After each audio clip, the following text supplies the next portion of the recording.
Hey there, I hope you guys are doing well. Hope you don't mind that I'm doing a little bit of work as I make this video. Digging out a new vertical growing space for some tomatoes that we're going to have going in the ground here pretty soon that we've been growing from seed. Making a new bed here, so I'm digging down a bit. So anyway, it's 42 weeks now since surgery. A little over, closing in on 10 months now. Just hard to imagine. It's really quite crazy. And one of the things I was reminded about this week before I get into the stat stuff is that everyone doesn't have the same experience in this journey, right? Some people have a lot more struggles, whether that's complications with surgery, unexpected things that happen. I have to say, I've been extremely lucky. I haven't had reflux issues that have cropped up since I had my sleeve. There's only been a couple of times since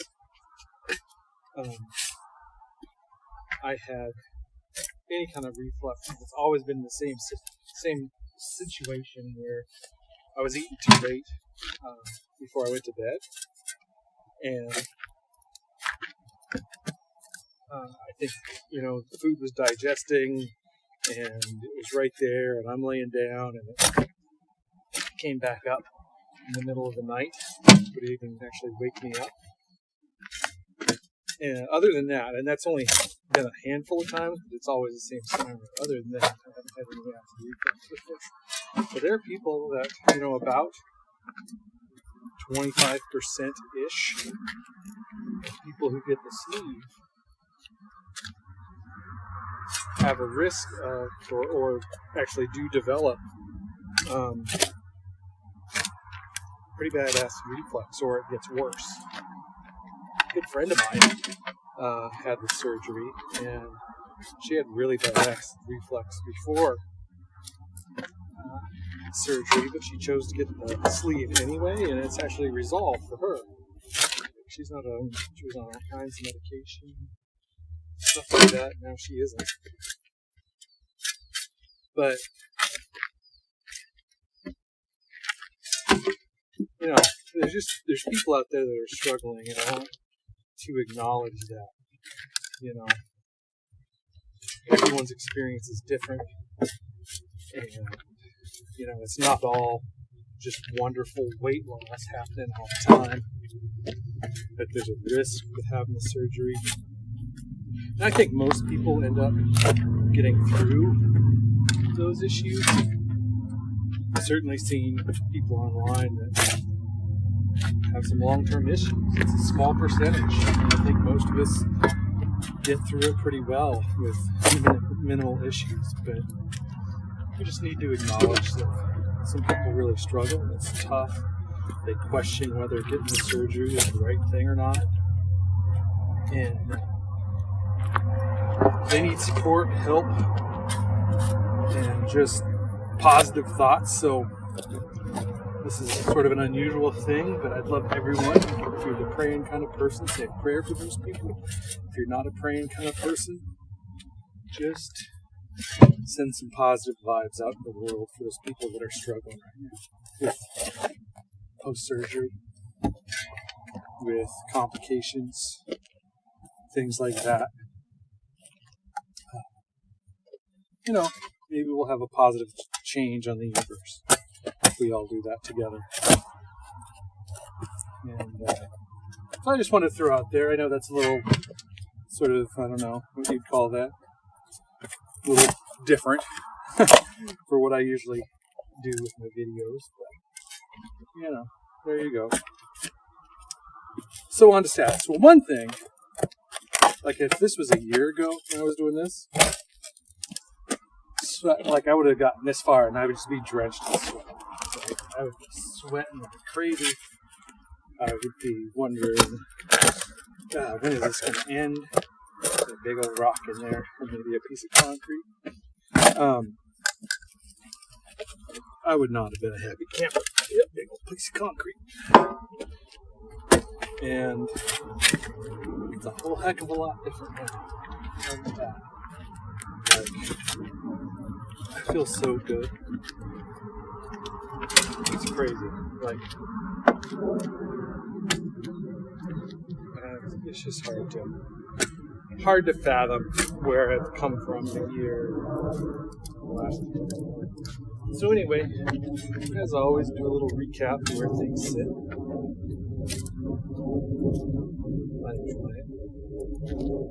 I had vertical sleeve gastrectomy surgery on July 16th, 2020. My high weight, this journey, what I've recorded, about 2 weeks prior to surgery, I was 310.5 pounds. On surgery day, I was 300 pounds. And this week, I'm weighing in at 205 pounds. So about 105 pounds total loss for my high weight, and 100. Wait a minute. Yeah, 95. Yeah, 95 pounds since surgery. About 105 pounds since for my high weight. So that's where we are. And I'm sorry, I can't remember where I was at the 40-week mark. I might have been at 206. So down another little pound here. Frankly, I don't really care if I lose any more weight. And I've talked about before that, yeah, it'd be kind of cool to be Wonderland. I'm kind of letting that go. You know, the weight we achieve isn't really within our control. Our hormones, our biology, our brain. After the surgery, essentially, that new weight set point is determined, right? You don't know what it's going to be. It could be, if you set yourself a goal weight, which I don't know if it's such a great idea anymore to set a goal weight. But anyway, if you do set a goal weight,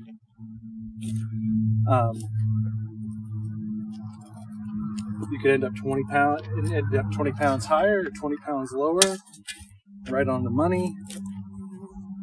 You just don't know. And the interesting thing is it doesn't have a whole heck of it doesn't make a lot of difference about how you eat during the weight loss phase. However, what is important is how you eat during the maintenance phase. When you do get down to that weight, that's going to be the weight that you reach, whatever that is. Obviously, we don't want to regain that, right? We don't want to regain what we've lost, no matter what it is.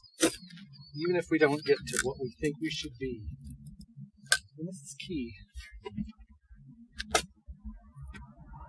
Whatever you've lost, even if it doesn't get down to your goal weight or whatever thing you've set for yourself, you have to be proud of that. It is just 10 pounds lost. Every 10 pounds you lose has this massive impact on your health. And I know that people don't want to hear that you're not going to get down to what the weight is. And I'm not saying you won't. I'm just saying it's partially out of your control if you try to force it.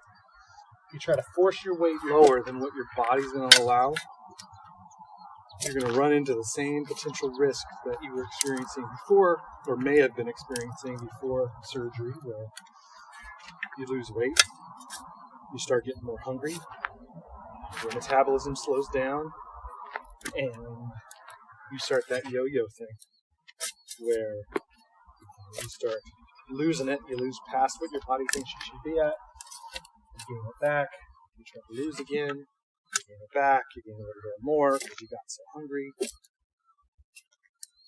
So you run a risk of getting into that again. And so it's really important to try to recognize kind of when your body has said, all right, this is the way you're going to be at. I don't know if I'm at that weight now. Feels like I'm pretty close. But I guess the point is the food aspect of it. Yeah, it doesn't make a whole lot of difference what you're eating. As far as it stimulating weight loss, right? You're either going to be a fast loser, slow loser, in between loser, and it doesn't make a whole lot of difference whether you're eating 800 calories, 1,000 calories, or 1,200 calories. It really doesn't. Your body's going to let that fat go because it thinks you need to be at a certain weight. But it doesn't mean you can just eat whatever and be good with it, because once you hit that weight, that's going to be your nadir, going to be your lowest weight on the journey. You have to maintain it. You can only do that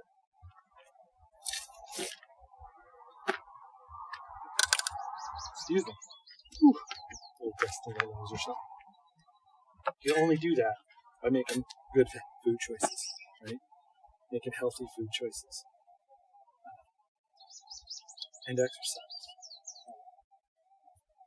You can lose weight on this journey and eat like crap during the rapid weight loss phase, because your body's going to be going down there. Now, within reason, obviously. I mean, if you're eating all day long really high calorie foods and fatty foods and stuff like that, obviously that's going to work against you. But I'm talking about variances of a few hundred calories here or there, a couple hundred calories here or there.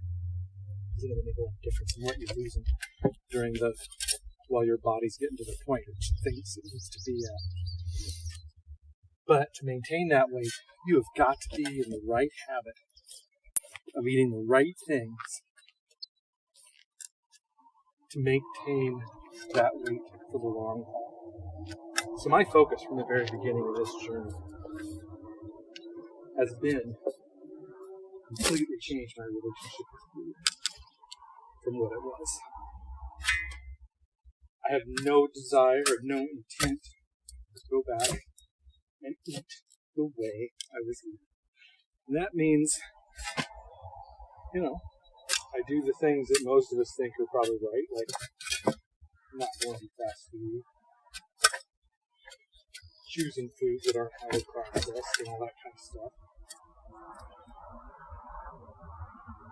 Which doesn't mean you can't have treats, you can't enjoy something like that every now and then. But, this first year after the surgery, that's the time. That's the time to change your life. So when you reach your weight loss goal or reach the weight that you're going to be, what your body determines you're going to be, that you can maintain it. If you're so focused on that goal, that it's that goal or you're a failure, you are actually setting yourself up for failure. If you think that reaching that goal is the only measure of success, you're setting yourself up to start doing the same patterns that you were doing before. Not that everybody, there's always exceptions to the rule. I'm not trying to paint too large of a brush about people's relationship with food, but let's get realistic. Most of us who've gotten obese got there with a bad relationship with food and making bad food choices. Not everybody. There's genetics, there's medical conditions, there's things like that can affect weight too. But the reality is, most of us live in an environment where you're driving by fast food stuff, where your food is everywhere and available, especially unhealthy, super processed food. It's in our environment everywhere, right? And it's really hard to avoid. I mean, you have to make a conscious decision, because and sort of let your body just kind of unconsciously go. You probably know exactly what that means, right?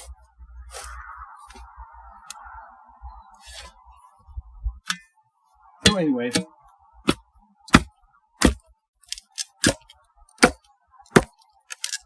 I know you really didn't want to see me digging out this hole, but that's what you got.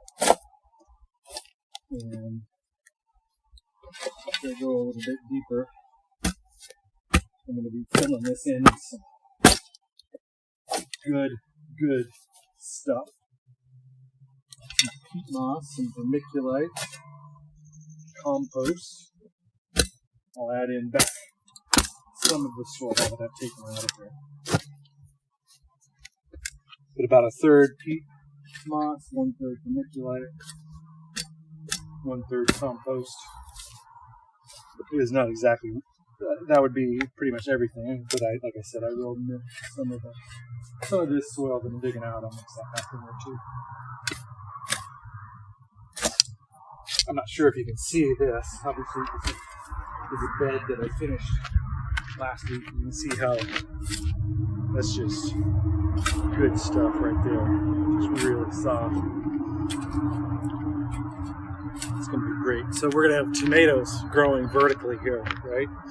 So it'll be a string down with some clips. They'll grow right up there, about 8 feet tall. Whole bunch of good tomatoes. Will be awesome. I'll share it with you later on. So back to the food and weight loss. This is kind of a rambling video, so I know that most of you have tuned out by this point. If you didn't tune out by this point, make a comment below. Say, I didn't tune out. I'd be interested if anyone actually listens that far. So, there may be no comments. So, I guess in closing, send some good positive vibes to the people that are struggling. And then make sure you're focusing on the right things, on the food, on the habits, all that kind of stuff. Okay? Do that for me. It's important to me that not only I am successful, but I want everyone that watches this channel to be successful as well. That's important to me. And I really appreciate it. So I got some comments on some of my older videos from people that have been appreciative and, got some value of what I've shared. And that means a lot to me. That's all I want. If I can influence a couple people to improve their life like I have been, that just makes me feel great. So I think with that, I'm going to call this video good. And, I'm going to see you in a week or two. Check in, see how things are going. I've been so busy with work, massive work project that I've talked about a few times, that I haven't been doing nearly the videos I'd like to do. Still have them in my planner, ready to do. So maybe I'll knock one of those out this weekend too. So anyway, until next time, I hope you're doing really, really well. And we'll see you. Take care.